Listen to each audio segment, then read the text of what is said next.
Practice has been really good. We have a couple new additions. A lot of guys bringing really good energy. Much better start than we had last year. Not knowing if we were even going to have a season this year, everybody's pretty amped up and ready to go, especially this next week. Practice has been really good. I like our newcomers and also some of the returners like Josiah, Aaron, and Julian. They have been really big. Their growth from last season has been amazing. I think all of our returners have done a really nice job of leading and bringing the newcomers along. Nice thing this year is I'm having to do less of teaching the entire group. I felt last year, my first year, everything we did was new to everybody. So this year I'm able to explain it to the newcomers, and I'm able to move on and add more stuff and add to the growth of our team because our newcomers can learn from our returners. Our returners are doing a good job of leading from within and coaching our newcomers during drills. So that way it's not all me. It's we're having a player-driven team, and I think they're doing a great job with that. Our two seniors, Cory and Dee, everything starts with them in terms of they're both great at leading by example, but also being vocal as well.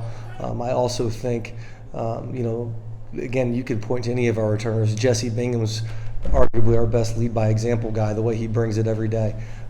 Jacoby Robinson, there's not a time that him or Josiah Tynes aren't clapping, bringing energy, and great rah-rah guys during practice. And those guys are guys that will play a lot of minutes for us this year too. So I think everybody does a good job of leading in their own way. We have a lot of different personalities on this team, which I like. Not everybody's the same. I think you have a team where everybody does the same thing or brings the same thing to the table. It diminishes your opportunity for growth. We have a lot of guys with different skill sets on the court, a lot of guys with different personalities off the court, and I think every single returner in their own way is doing a good job of leading. Off the court, we really are family. I mean, we have it on our shirts and we preach it every day, but we really do live it. We're always hanging out on the weekends after practice, just messing around, having fun, doing whatever it looks like, just watching NBA games or playing PlayStation, Xbox, eating together, doing whatever we can together. Coach Burris and Coach Jones return, obviously, and I think their growth from year 1 to 2 has been astronomical, just from the standpoint of we've worked together for a year and they know what to expect from me. Also, we've added Coach Weber, Ross Weber, our graduate assistant. He's doing an awesome job of diving in. You won't find a harder worker than Ross. Also, he's really smart, does a lot of really good stuff statistically and analytically for us. He does a lot of the behind-the-scenes work that no one else sees and kind of is the glue to our coaching staff. And then Coach Joel Okafor joined our staff about a month ago as a volunteer. He was a great player, played at Richmond High School here in Indiana. Then he went out to Bradley, Division I for a year, transferred to Indiana Wesleyan, and they're one of the best NAIA programs in the country, and went to 2 Final Fours and won a national title as a player. So he's got a lot of great experience as a player, and he works here in the Indy area and is at practice every day, does a good job of individual instruction with our players, has a lot of stuff he can bring to the table from his time as a player. So I think they've been really solid additions to our team. Having Joel, he's been a big help as far as being a point guard, telling me different things, how to be a leader and different stuff on what a leader should bring to a championship team and stuff like that. And Ross, he's been a big addition for me, not only on the court, but me and him got class together, so it's been fun to have him around.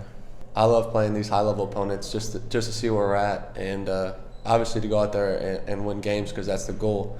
But I think the build-up of playing these high-level teams is really good for us as a team. We're going to have to do a lot of preparation in a short amount of time for each game, and I think it's going to be good for us because a lot of people get caught up in who we're playing or where we're playing. I really don't look at it like that. I look at it as a standpoint that it's an opportunity to go play games, see where our team's at heading into our regular season, take from those games what we need to improve on to have the best regular season we possibly can, see what lineups and combinations of our players work together. And the nice thing about that too is 3 games in 5 days, as taxing as that's going to be both mentally and physically, that's what tournament basketball is. In the conference tournament and hopefully the NCAA tournament, that's what it's going to be like. You're going to have quick turnaround times, and I think that's going to prepare us early in the season for that. Last year it felt like practice, kinda. So just playing in front of fans again, I think we have a home court advantage. And also going on the road, playing in front of the opposing fans, I think it'll be fun. There's nothing better than playing in front of your fans, so it's I think it's very important. I think it'll be very fun also. I'm excited for the people that have yet to experience that in college basketball, like our newcomers last year never got to experience fans at this level. And I'm really excited to have them back in and just to have that home team atmosphere and have that advantage again. Really excited to get the season started. Obviously, next week's a fun week, but then the following week we open up in Nickerson Hall in our first 2 home games. We have 17 home games this year, and after a year of no fans in the stands, we're excited to see all our Greyhound fans, student body, supporters, families, all the people that care about our program on a consistent basis and pack in Nickerson Hall this year.